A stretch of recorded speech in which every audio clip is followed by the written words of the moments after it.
Daisy. Daisy, Hi. how old are you? Currently, I am 25.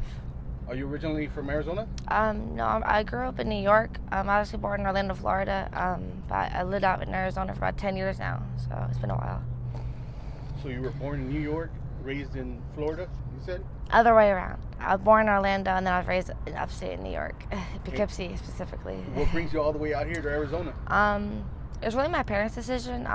Things were really expensive back in New York, and just the cost of living was just outrageous. You know, you pay like $1,600 for like a 1 or 2 bedroom apartment, and it wasn't realistic. You know, so I came out here to finish school and just move on with my life. You know what I mean? I was in junior varsity volleyball when I came out here. I was 14, so yeah, that's pretty much it. So you were just a teen when you came out here? Yeah, I want to say I was 14. Yeah, this was about 10 years ago, so it's been a while. I mean, I do like it out here. It's definitely affordable compared to the East Coast, but I want to go somewhere like different and explore my options, you know? Yeah. So what's your situation right now? Are you homeless or I have been homeless in the past. Me and my ex-boyfriend, we had gotten like in an argument, and he just told me to get out. You know what I mean? And I was on good terms with my family at the time, and so I had gone to 51st and McDowell to meet up with somebody, and we ended up getting. He stood me up, and I mean stuck down there, and it's not a way to live. I would say, you know, you keep yourself up for so long to protect yourself, and then you finally fall asleep and you're at a bus stop, you wake up, all your stuff's gone, you know, nobody deserves that, you know, but there's options and there's help out there. Even if you're not dealing with like your substance abuse, like you can still go to like a rehab or whatnot and stay there. At least you're in air conditioning, you know what I mean? Like you have to be willing to help yourself. I mean, some people are comfortable like that, that's all they know. You know, so currently you're out of homelessness right now? I was able to make it past that. I'm currently staying at a sober living type of thing. Okay. Works with my insurance. It's a great place where I'm at right now. I don't know if I'm able to disclose the name of it, but there is help out there. You know what I mean? If you find yourself in that situation where you are homeless, you know, the only thing I can tell you is just stay hydrated and just know that it does get better. You know what I mean? But you have to have faith too. Like God isn't just gonna give you miracles like that. You have to meet Him halfway, if that makes sense. You know, but it does get better. Everything is temporary. You know, the good and the bad. So it's a gift and a curse. That saying, I feel like so. But thankfully, I was able to make it out of it. Are you living there by yourself, or are you there with your boyfriend? No, I'm there by myself currently. It's just I'm the only girl in the house. It's a little bit weird. It's me and 4 other guys. I have my own room, my own bathroom. It's really nice. It's located in Avondale. It's pretty cool. So I'm happy where I'm at. Definitely, I'm not in the same position that I was a year ago or 2 years ago, and so I'm thankful for that. That's good. Do you still have family out here in Phoenix? I do. My mom, she lives towards the West Valley or whatnot.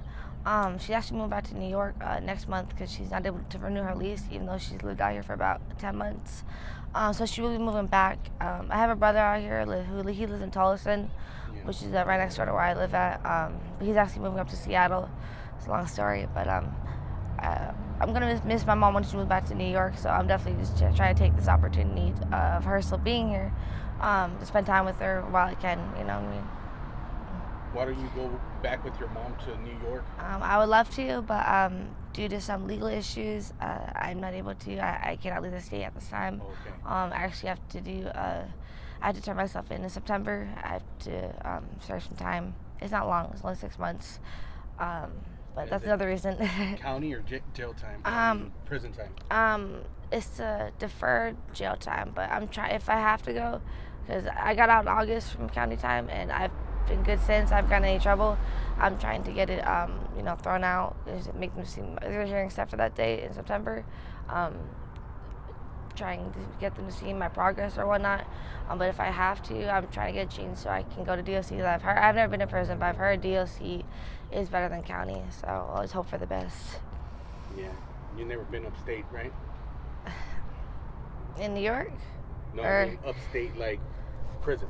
No. That's what we call it. Like. Oh, okay. It's county and then upstate prison. Okay. Yeah, I've only been in jail one time, and my first time was last year. I was incarcerated for 4 months. Me and my ex-boyfriend, we were selling out of our house in Surprise, and we were raided by DEA. And it was a mess, but again, I'm just grateful that I was able to have faith and, strength within myself to overcome those barriers, because that stuff will take everything you love, take away everything you love. You know what I mean? You'll lose your job, you lose your house. You'll burn bridges because you're stealing from people because you want. It's you're either gonna end up dead or in jail. You know what I mean? And it's not worth it. Are you with your same boyfriend? No, I'm single right now. Oh, okay. What happened to that boyfriend when you guys got raided? How much time did he end up getting? He got sentenced for probation, but due to the nature of his case, he was sitting on sentence in 4th Avenue in maximum security for a year. He got out in January. Don't get me wrong, like he's still my best friend to this day, but we just decided to go our separate ways. You know what I mean? Like after you do somebody, it's hard to be sober with somebody. You realize you just with them, and that's all you guys had in common.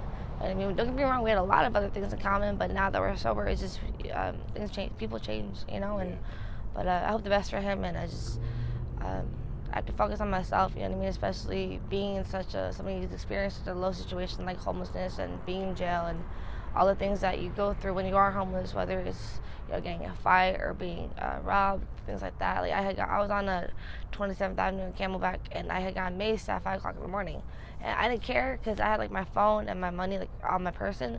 Like I turned around, because there were footsteps. I turned around and some guy just maced me in the face and took my bag. And it's like, if you just told me, give me my bag, give me your stuff. You know what I mean?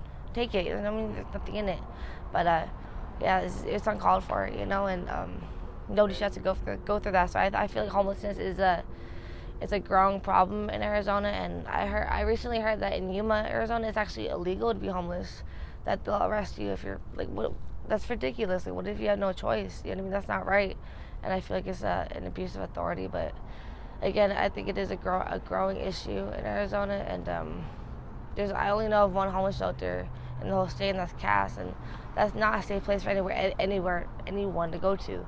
It's really not. I've heard like the worst stories about Cass, and I think the state or whoever that's responsible for setting up those kind of facilities should look into creating more. I mean, that way there's more outlets. You know what I mean? And put people that have their, like, say for example, peer support certification to work in those homeless shelters if they were to be built. That way they can learn how to get away from the stuff like that and maintain sobriety, things like that. But that's my idea. Have you ever stayed there at Cass? No, I've never been there, but I've heard a lot about it. Heard the horror stories. Yeah, I've heard a lot about that place too. Can I ask you about your childhood? How was your childhood growing up? Did you have both parents? Yeah, I had both parents. My parents actually are still married to this day, but my dad, he's always worked on the road, so it's been like a little bit of a long distance relationship. So yes, I have both parents, but I think I want to say my mom primarily raised me, and I think that's why I'm a lot closer to her than I am with my dad. Yes. So your dad wasn't really in the picture? No, he's always been in the picture, but he's always worked on the road. So he was there, but he just wasn't around. Like, he was paying the bills, and he talked to my mom every day. I would talk to him every day over the phone, but he just wasn't around physically. You know what I mean? But my childhood was pretty good. When I was in New York, middle school, I was on junior varsity volleyball at 12 years old. Like, if I had stayed in New York, I probably would have got a scholarship, and my life would probably be a lot different from what I had gone through when I moved here or whatnot. But at the same time, I might not be the same person I am now if I didn't go through what I did. So it's bittersweet, I guess. Well, hey man, thank you for sharing your story. I really do appreciate it. Yeah, thank you so much. Posting this on my YouTube channel and my social media. Yeah, go for it. Yeah, I'll get your information afterwards or whatnot. But yeah, this is interesting. I didn't expect to be doing this today, but all I have to say is if you're out there, and know that there's something out there. I don't know whether it's nature or the universe or God. And for me, it's God. But you just have to put your faith in something, whether it's your family. If you can't do it for yourself, do it for your kids, because it's not worth it. There's nothing in this world that's more important than your family and the people that love you, whether it's friends or family, whether it's blood or not. Because they'll be there on the rainy days. You know what I mean? Tough times don't last, but solid people do. You know what I mean? And just have faith, and just know it gets better. And it doesn't just get better, you get better too. So thank you again. I appreciate you. If somebody's trying to reach out to you with any sort of help or donations, do you have any contact information that you want to share, like email or anything like that? A Cash App, anything that you want to put out there? if you're able to, I do have this like on the side organization for ASPCA. It's just a certain amount that you put towards it every month. If you are interested in doing that, my Cash App it's gonna be East Coast 1964.